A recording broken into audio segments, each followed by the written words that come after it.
Hey guys, it's your boy Purple here, back with another video, and you guys must have been wondering where I've been, and currently I'm being held hostage for ransom after being lured in by a free candy van, obviously guys. Alright, but all jokes aside, after getting countless wins in Apex, I thought it would finally be time to, change up the content, make something new, So, if you guys are OGs to this channel, you guys know that I used to make Roblox content. I decided to return to my roots, obviously, because I was kind of feeling a little bit nostalgic, and recently I've been playing Roblox a little bit. So yeah, I'm just gonna rank 4 Roblox FPS games, also known as first-person shooters, based off of stuff like speed, replayability, learning curve, and unique features. So the games I'm gonna be ranking are gonna be Phantom Forces, Nerf FPS, Arsenal, and Bad Business. This is the speed chart with Trash being the slowest. What did you say? And the Flash being the fastest. Well, for obvious reason. My name is Flash. How fast does that make you? It means it makes really fast. Let me see how fast.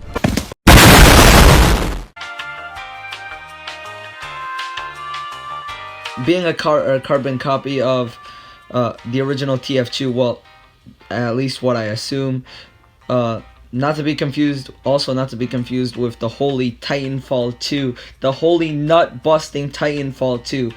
Like I was saying, TF2's speed derives from the character to play as. For example, correct me if I'm wrong, the Scout is the fastest character in the game, and the Minigunner is the slowest in the game by a lot, actually, but exchanges speed for power. The rest of the characters aside from the Scout and the Minigunner all have similar, if not the same, speed stat. So due to this factor of having to choose a character with different speeds, stats, I'm gonna have to give this a 3 out of 5 in terms of speed. The speed in this game is really fast. Really fast! In terms of raw mobility, like no weapons equipped, it is really easy to maneuver. Normally I would comment on the speed, but in this case it's better if I just show you guys gameplay. Roll clip.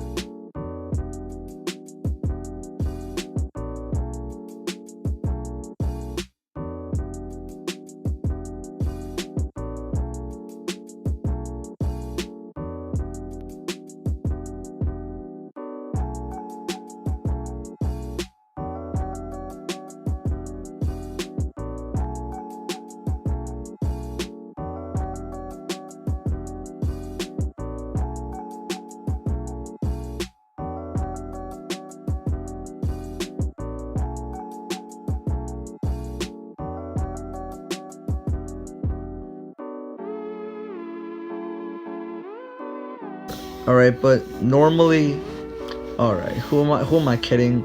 Normally, I don't even upload normally, let alone make videos like this normally. Nah, but in all seriousness, I would give it a 5 out of 5, but the thing holding the game back from being at that level is that consistency in speed with different types of weapons due to the sheer size and build of the weapon. So, and due to this inconsistency, I'm gonna have to give it a 4 out of 5 instead of a 5 out of 5. Phantom is miles ahead of Arsenal in terms of speed and mobility, but without anything hindering a player's speed. You know what, it's a 5 out of 5. I will just show gameplay on screen.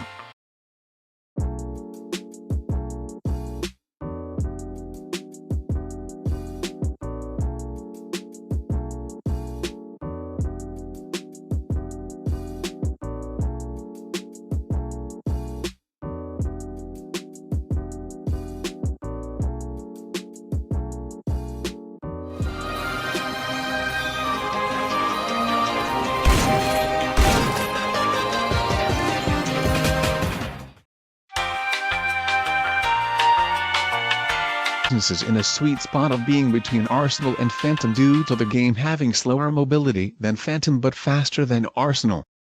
Bad Business also doesn't have any gameplay features that hinder its primary speed. Would give Bad Business a 5/5 because on mobile you get an added speed boost that is not on PC, but also due to that same factor it creates an inconsistency in speed that prevents the game from having a stable speed instead of 5, so I'm going to give it a 4 out of 5.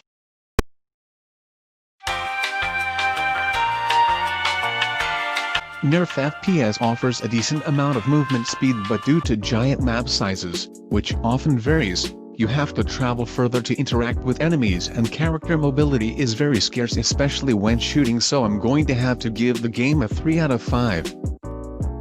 Right, so the current scoreboard is up and it shows that Nerf FPS and TF2 are tied for last with 3 points, Arsenal and Bad Business tied for second with 4 points, and Arsenal in the lead with 5.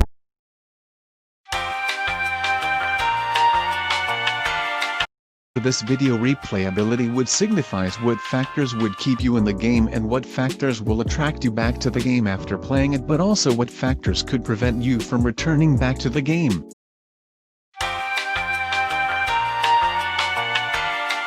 This game has enough content to bring you back to the game for a while due to its variety of different maps, characters to choose from and play as, and its different game modes, especially team deathmatch, which the game is most heavily promoted as a team deathmatch type game.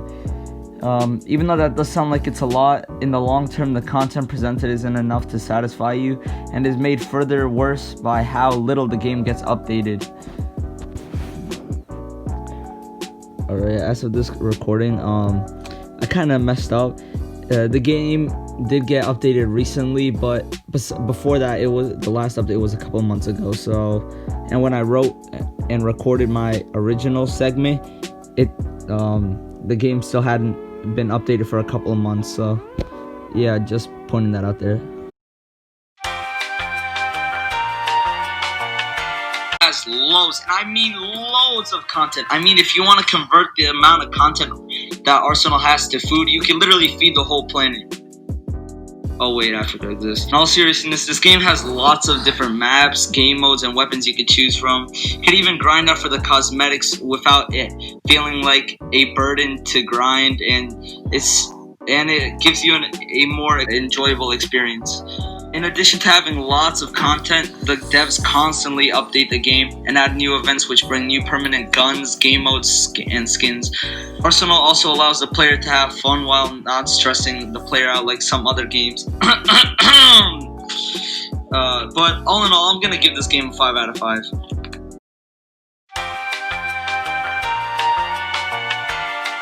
A variety of maps and different game modes you could play from that could satisfy you and bring you wanting to play more every time. And on top of that, the in-game level up system that gives you new weapons and attachments for weapon gives you a reason to grind for the game. By the way, this card is OP. Just like in Arsenal, the devs constantly update the game, bringing new guns and cosmetics for players to use and enjoy. Alright, originally this was going to be the part where I would have given it a 5 out of 5 in terms of replayability, but I looked over it recently, and the overly grindy elements and the huge skill gap, which is something I'll discuss later in this video, often turns new players away from the game, so I'm going to have to give it a 4 out of 5. Just like the previous 2 games, this game, Bad Business, does get updated often, and which adds to the replayability, allowing players to have more content to keep them going. And not just that, they also have a daily login reward that will reward you stuff for, well, logging in every day to play the game. And as well as it has an in-game level up just like Phantom Forces that is not too hard to grind as Phantom Forces, which allows more replayability, but at the same time it offers less content.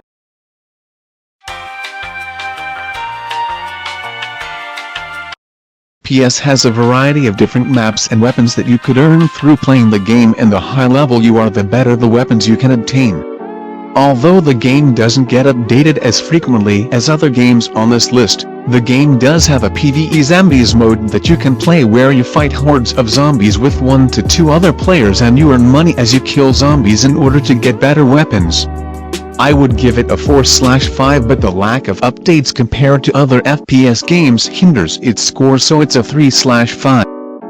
Currently TF2 and Nerf FPS are still tied for last with 6 points each, and Bad Business is still in second with 8 points, but not tied with Arsenal anymore due to Arsenal and Phantom being tied for first with 9 points.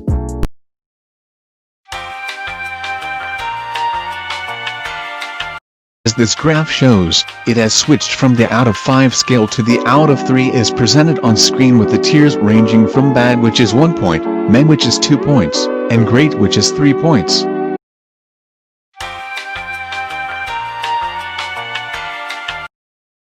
F2 has a basic easy to learning curve. Sometimes it can be a little too easy and the competition that is supposed to help you grow as a player gets stale at moments, and just the other times, TF2's characters, which is the main attraction of the game, is once again giving TF2 a 3 due to character imbalances and how it takes longer/shorter to learn how to play a character.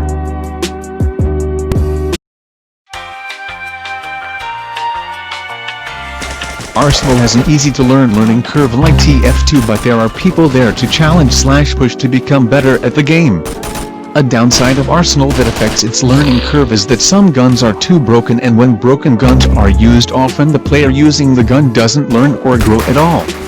Luckily, to combat this, Arsenal doesn't have any game modes where you can have a predetermined loadout, but instead most game modes have an RNG system at the start of the match that allows all players to have the same weapons.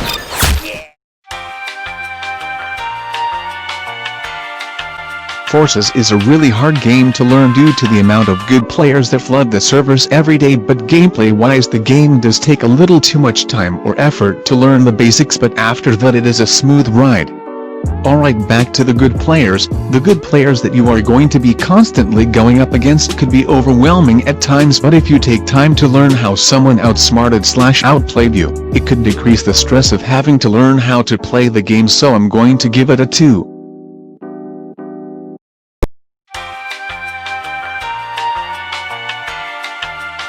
Business has a good learning curve that feels natural to learn, and this game doesn't have any drawbacks that prevented it from getting a 3.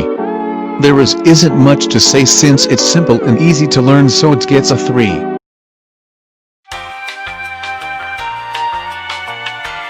Nerf FPS is pretty easy too, so much in fact that people might say it's too easy.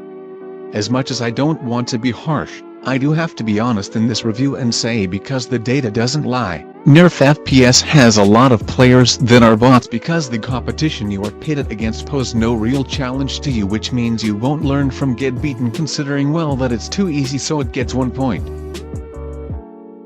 Nerf FPS stays in last with 7 points but isn't tied with TF2 anymore, because TF2 is a point higher with 8 points, which puts it at second, and the remaining games including Arsenal, Phantom, and Bad Business are all tied for first place with 11 points.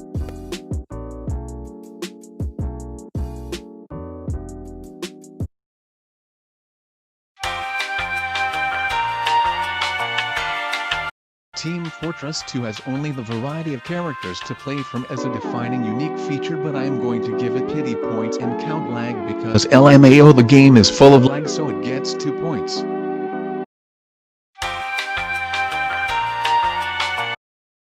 Arsenal has a couple of unique features ranging from announcers that quit that include but are not limited to YouTubers, fictional characters and homeless people. Arsenal also has kill effects, color changing in the lobby, emotes, and bundles, so it gets 5 points.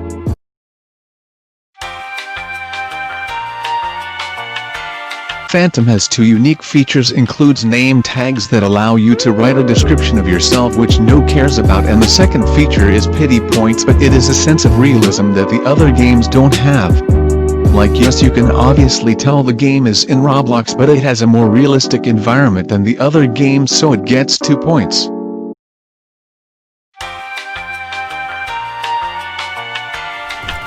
Business's only unique feature is its prestige system, so it only gets 1 point.